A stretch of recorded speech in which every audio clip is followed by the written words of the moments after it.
Usually, like on a layup, I try to aim for that top corner or right above the middle. So you'll notice if I hit this top corner right there, I'm usually gonna get a pretty good bounce off the rim. If I go a little more slightly above the top of the middle of the square or right at the top middle of the square, usually it's gonna go in nothing but net.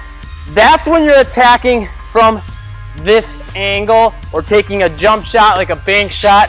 You would want to aim for one of those two spots and you'll usually get a really good bounce. Click that like button if those tips helped you, but that's just your basic layup. We all know in game situations, things don't work out that way, right? You don't always get a nice, easy layup coming directly at this angle, so you have to be able to adjust. The rest of these tips are going to help you with what you should aim for when you're moving different directions or maybe trying to finish on a different area of the backboard or even using ball spin.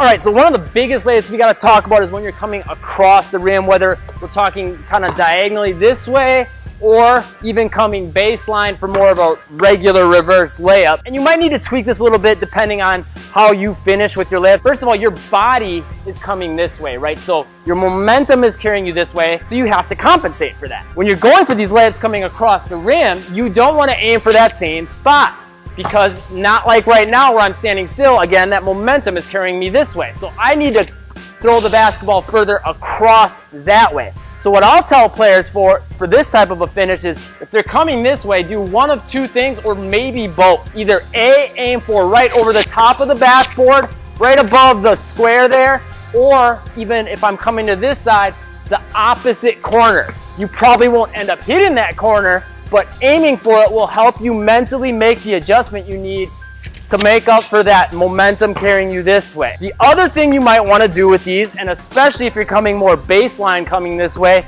is adding some ball spin into the mix. If that's the case, you can get away with hitting it a little bit further out to the side because that spin will help carry it across the backboard. If you don't know how to do that spin, basically your hand will be under the basketball and it's going to rotate out like that, but just do it quick. Curl those fingers in and twist that wrist quick. That'll put that spin on, so when it hits the backboard, boom, comes across. Adding a little of that spin could maybe help you out too if you're still having a hard time getting it all the way across the backboard.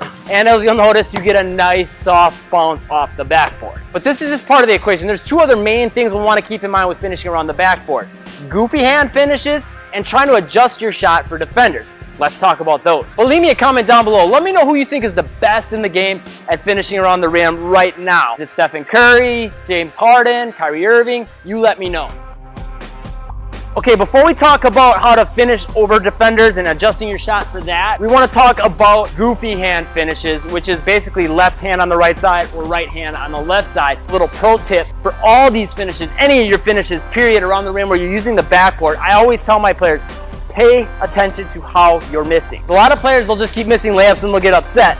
But I tell them, why are you missing? And almost always it's because they're consistently missing a certain way. They're missing short, they're missing short, they're missing short, or they're missing long, they're missing long, they're missing long. And they keep doing it over and over and over again. And I say, just pay attention to how you're missing. And it's very easy now to make that adjustment. So if you're missing, first of all, make sure you're aiming for something on the backboard. And then once you're sure you're aiming for a spot on the backboard, you can say, okay, I'm missing short and I'm aiming right here on that top corner. So maybe I should aim for right there. Instant adjustment you could make. And now, boom, you'll start making more of those shots. So goofy hand finishes. There's two variations of this again, right? You could be coming right at the rim and maybe for some reason it's quicker to get the shot off this way or it gives you protection from your defender, so you need to finish with this inside hand. In those situations, I really like to finish a little tighter to the backboard, so just barely hitting the middle of the side of the square. I find that works well for me. Again, you might need to adjust. You might still want to go for that corner on the top right. That didn't work out so good for me. Or you might even want to aim for the middle of the square. Go with what works for you, but those are the spots for me I find really work well. But going reverse goofy hand is going to change things, because what you'll notice is, again, my body's carrying me this way, right?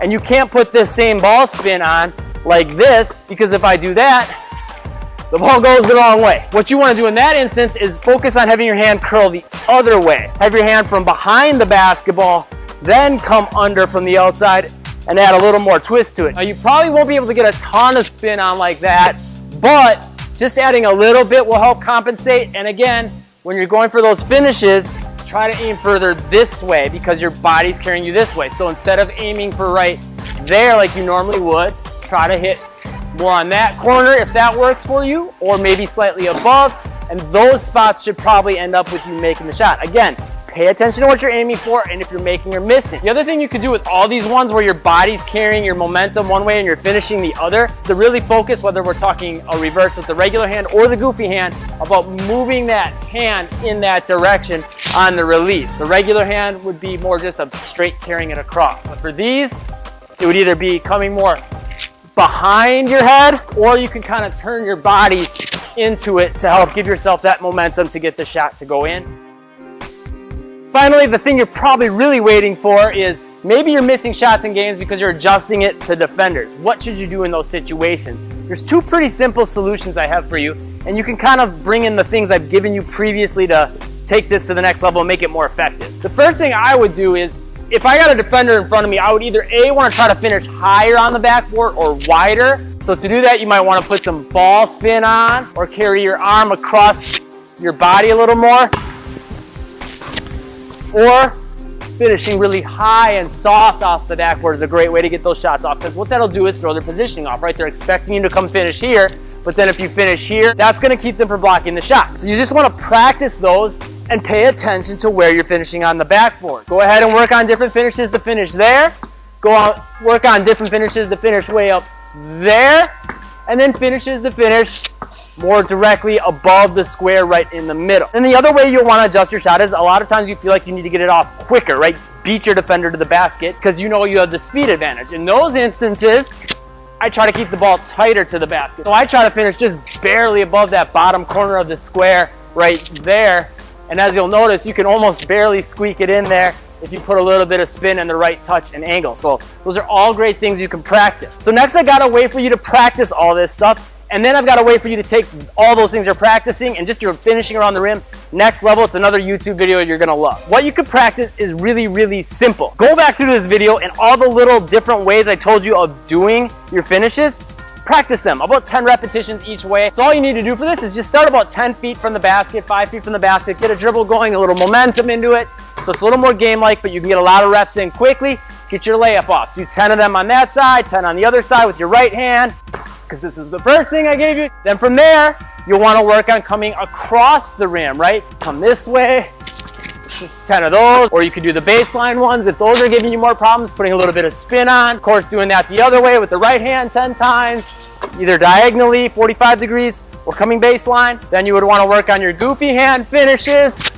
Left hand on the right side, right hand on the left side, left hand goofy hand reverse, right hand goofy hand reverse, and then play around with like 2 different types of finishes, either really high or wide off the backboard, and then coming really tight and quick to the backboard. 10 repetitions of all those will take your finishing next level fast, especially if you're paying attention to what you're aiming for and making the adjustments. Again, go through this video as you're doing it. That'll help you make those adjustments and make more of those shots a ton. But the other YouTube video I told you that's gonna help you take this next level is 5 advanced finishing moves for around the rim. It's different ways of playing with your footwork, ball movement, things like that to take it next level so you can finish a little bit more like the best NBA players, Kyrie Irving, Stephen Curry, James Harden, guys like that. Click the link right here. That's gonna help you a ton. And then I also got another video that's gonna help you if you just need to work more on mastering your basic layups. And I'm gonna have one more here for you to master reverse layups. So you might wanna come back to this video and go through all those videos. If you do those, your finishing is gonna be next level really, really fast. Click that like button, that subscribe button, and that bell icon so you can catch the newest videos, and I'll see you in the next one.